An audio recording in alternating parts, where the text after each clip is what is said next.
Oke, selamat sore semuanya. Izin memperkenalkan diri. Nama Gabriel Andika, biasa dipanggil dengan Boba.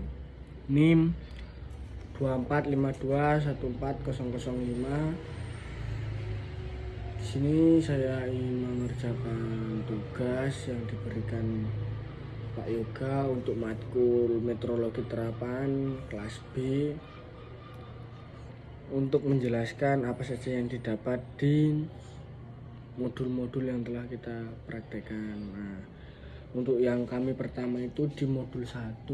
Jadi modul 1 itu kita pengukuran sifat aliran. Nah, itu ada G percepatan gravitasi dan P massa jenis. Ini laprak kami.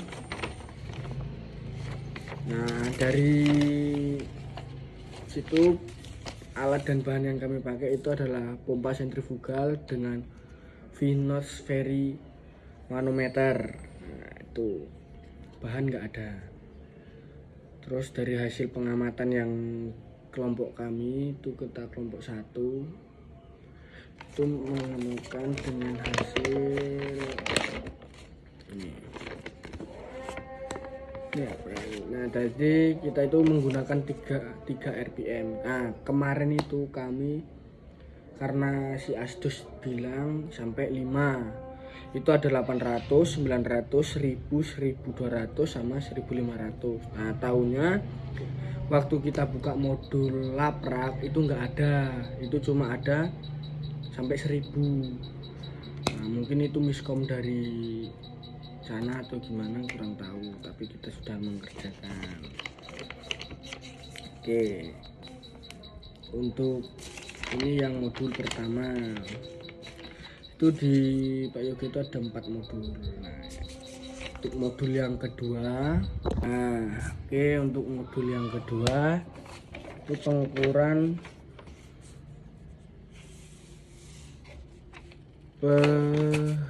pengukuran debit dengan venturimeter. Nah, itu ada venturi sama ada orifice. Nah, di sini kami kemarin itu ada satu kendala, yaitu satu yang di modul itu ada namanya apa ya, yang di modul itu saya coba cari dulu sebentar. Nah, rotameter. Jadi kemarin kita tuh kayaknya nggak ada ngukur dengan rotameter. Entah itu yang saya masukin di modul itu benar atau salah, nggak tahu ya. Kalau dari yang ini saya gambar. Untuk yang ini orifice dan venturi. Ini dengan rumus A per QTH sama dengan 2A per V1 min A2 per ini, terus kurung kurawal. Nah, ini venturi itu adalah meteran dengan aliran fluida, speed dan impulsus incompressible inverse. Nah, itu tujuannya itu untuk mengetahui debit aliran melalui pengukuran dengan rotameter, orifice dan venturi. Nah, yang kemarin yang kita nggak ketemu itu yang di rotameter. Nah, untuk yang tujuan kedua untuk mengetahui perbandingan cara pengukuran antara rotameter, orifice dan venturi. Alat dan bahan yang kita gunakan, yang pertama alatnya itu ada rotameter, tapi nggak ada kan, kayaknya ada tapi ya bener apa enggak ya yang buat itu.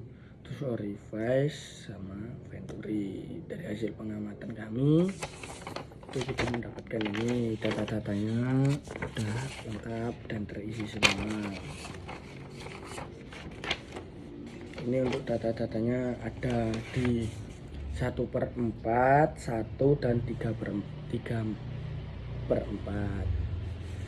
Nah, ini untuk data-data yang kita dapat. Ini untuk Orifast, dan ini untuk Venturi. Oke.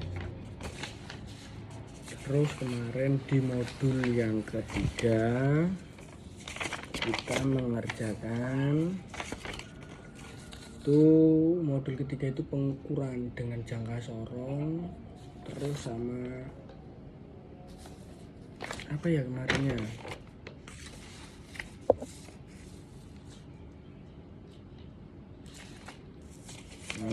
nih. Jadi kemarin kita itu mengukur spesimen seperti ini, gambar spesimennya. Nih ada begini nih. Nanti kita cocokkan ini dengan ini berapa ukuran. Nah, dari hasil yang kita dapat itu,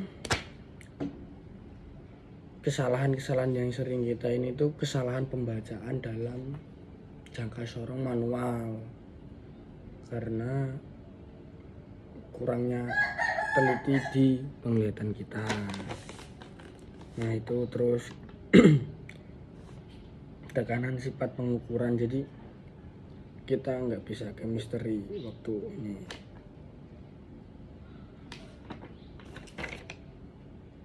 Nah, alat-alatnya itu ada mistar ukur, mistar geser atau jangka sorong, mistar geser ketinggian, mistar geser kedalaman, dan micrometer.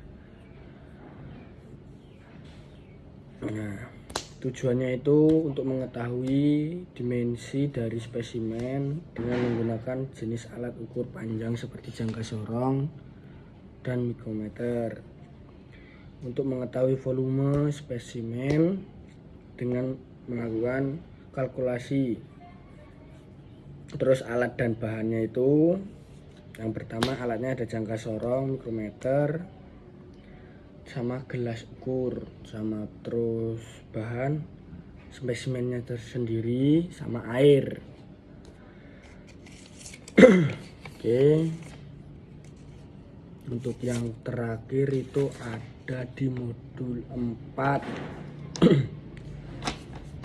Modul 4 itu ada yang namanya pompa hidram. Nah, ini agak panjang. Pompa hidran. Pengertian pompa hidran adalah salah satu peralatan mekanik untuk memindahkan fluida dari satu ke tempat yang lain. Itu pengertian secara singkatnya. Nah, kemarin di pompa hidran ini kami ada sedikit kesalahan, yaitu di waktu timbangan itu kurang turun dan bobotnya itu gantol ini ketahan sama meja yang di samping. Nah itu jadi agak salah di situ, sama kemarin belum timbangannya itu belum 0, kita udah mulai di situ. Terus apa aja sih tujuannya untuk dari pompa hidran ini? Untuk yang pertama itu untuk memahami prinsip kerja pompa hidran, jelas itu ya. Yang kedua untuk mengetahui debit output, debit air, debit input pompa hidran dari 2 bak dan ketinggian yang berbeda-beda. Yang ketiga untuk membandingkan head pompa dengan debit input, itu yang pompa yang cepat cepek. Alat dan bahan, alatnya itu ada pompa hidran, bahannya tidak ada. Oke, mungkin sekian dari saya. Mohon maaf jika ada salah kata atau penyampaian yang kurang tepat, mohon dimaafkan. Jika ada yang mau ditanyakan boleh di kolom komentar ya, friend. Gak apa-apa, kita tetap terbuka satu sama lain. Enjoy, tetap semangat. Oke.